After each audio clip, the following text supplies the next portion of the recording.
This is the Gonda Building lobby. It's the main entrance to Mayo Clinic. And when you arrive, there'll be people ready to greet you out front to tell you where you need to go. And if you have problems walking, they'll help you get a wheelchair. And throughout your stay at Mayo Clinic, you'll find out that there are people here that can wheel you around to your appointments. They're patient escorts, and they're free. So you can stop at the information booth or ask anybody, a volunteer they're wearing bright blue, or people in dark blue who are here to answer your questions. So let's head over to the information booth and I can tell you a little bit about what they do here. This has some nice features because winter happens a lot in Minnesota, and if you have a big coat, you can check it here and you don't have to lug it around to your appointments. And also you can check walkers. So those two things you can put here at the information booth, check them, and you can pick them up when you're done.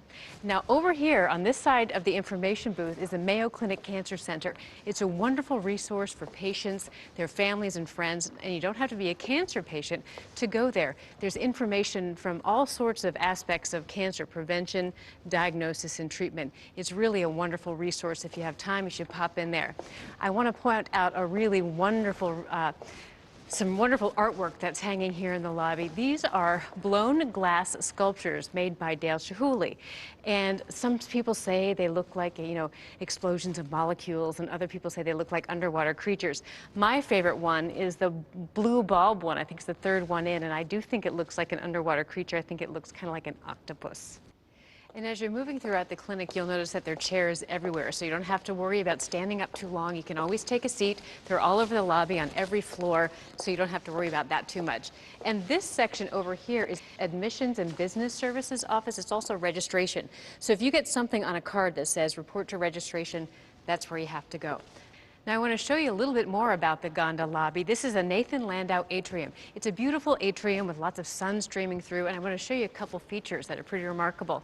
That statue back there on the wall is called Man in Freedom, and it was made by an artist in Croatia and then brought here. Also, you can see there's a piano way down there, and that piano is used by doctors and other people who are visiting the clinic, patients and their families, and it gives people something to do while they're here. You can play it anytime you want. They've had singers, they've had people even dancing around it. It's pretty neat.